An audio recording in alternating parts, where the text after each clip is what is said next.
Hello student, good morning. आपका स्वागत है हमारे YouTube channel Sharma study point में। और वीडियो में यहाँ पर बताएंगे आपको बहुत ही इम्पोर्टेंट यहाँ पर त्रिभुजों से संबंधित परिमाप। तो यहाँ पर क्या लिखा है हमने, त्रिभुजों के परिमाप। अब यहाँ पर सीखेंगे त्रिभुजों के परिमाप यानी पैरामीटर कैसे निकालते हैं और उसका फार्मूला क्या है, पहले उसको बनाएंगे।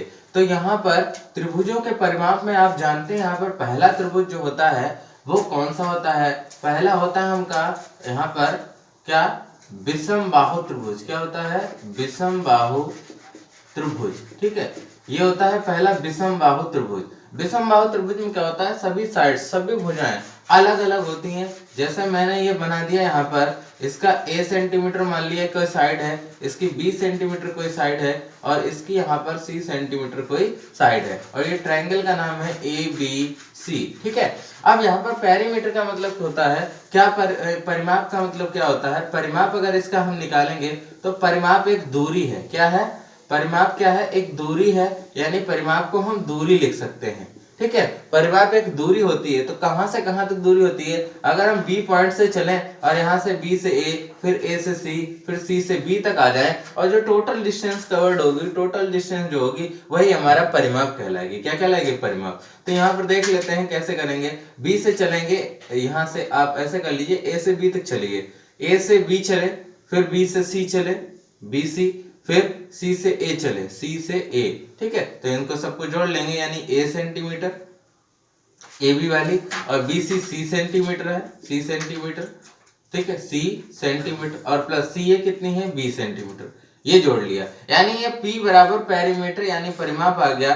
तो यहाँ पर क्या हो गया, तीनों साइड्स का सम कर लेंगे, यानी P बराबर हो जाएगा यहाँ पर सभी भुजाओं का योग। क्या हो जाएगा, सभी भुजाओं का योग, सभी भुजाओं का योग। ठीक है ना, तो इस तरीके से यहाँ पर हम किसके लिए निकाल सकते हैं, विषम बाहु त्रिभुज के लिए निकाल सकते हैं। इसके बाद दूसरा हमारा त्रिभुज आता है, वो कौन सा आता है, समद्विबाहु त्रिभुज। क्या होता है, समद्विबाहु त्रिभुज, समद्विबाहु त्रिभुज। ठीक है, समद्विबाहु त्रिभुज के लिए क्या होती है, दो साइड इक्वल होती हैं, दो साइड बराबर होती है। इसका मान लिया A सेंटीमीटर है, इसका मान लिया A सेंटीमीटर और इसका मान लिया B सेंटीमीटर है और ये ABC वही फिर से है। ठीक है, तो इसके लिए पेरीमीटर निकालेंगे तो क्या हो जाएगा, आप देखें AB BC C है, यहाँ भी लिखेंगे AB BC। ठीक है, AB BC और CA। तो यहाँ पर डिस्टेंस को जोड़ लेंगे, AB का A सेंटीमीटर है, BC का B सेंटीमीटर है, CA का A सेंटीमीटर है।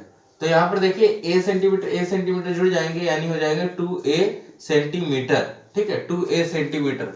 और उसके बाद यहाँ पर ये वाला देख लीजिए आप, B सेंटीमीटर बचा हुआ है, तो इसका मतलब पेरीमीटर हो जाएगा 2A centimetre plus B centimetre.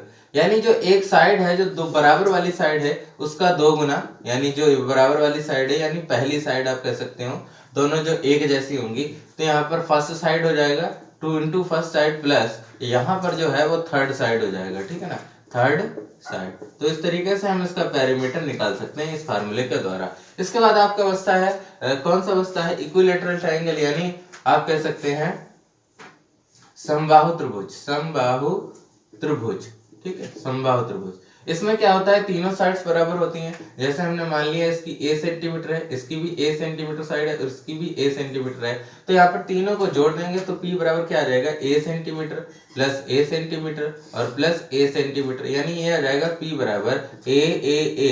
तो यहाँ पर तीनों जुड़ जाएंगी, यानी 3A सेंटीमीटर, 3A सेंटीमीटर। और यहाँ पर जो A सेंटीमीटर है वो आपका साइड है, यानी तो P बराबर हो जाएगा 3 इंटू साइड, यानी 3 गुणे भुजा। ठीक है, तो ये फार्मूला किसके लिए आएगा, यहाँ पर ये आ जाएगा समबाहु त्रिभुज के लिए। तो तीनों फार्मूले निकल गए। यहाँ पर पहला है हमारा विषम बाहु त्रिभुज के लिए सभी भुजाओं को जोड़ देंगे। दूसरा हमारा है यहाँ पर इस समद्विबाहु त्रिभुज के लिए, इसमें दो भुजाएं जो होंगी उसमें से दो का पहली का दो गुना कर देना है और तीसरी साइड को जोड़ देना है। ठीक है, इसके बाद समबाहु त्रिभुज का फार्मूला ये निकल के आया 3 गुणे भुजा। तो इस तरीके से हम किसी भी ट्रायंगल में किसी भी त्रिभुज के लिए परिमाप को निकाल सकते हैं। आपके लिए 3 त्रिभुज होते हैं, तीनों का परिमाप आपको निकाल के दिखा दिया गया है। तो इस तरीके से हम इन फार्मूलों का यूज कर सकते हैं। आई होप आपको ये फार्मूले बनाने में मदद मिली होगी और ये फार्मूले आप बना सकते हो अपने आप खुद से और इनका यूज कर सकते हो। तो आई होप आपको ये क्वेश्चन, ये जो सूत्र है समझ में आए होंगे। Thank you for watching this video.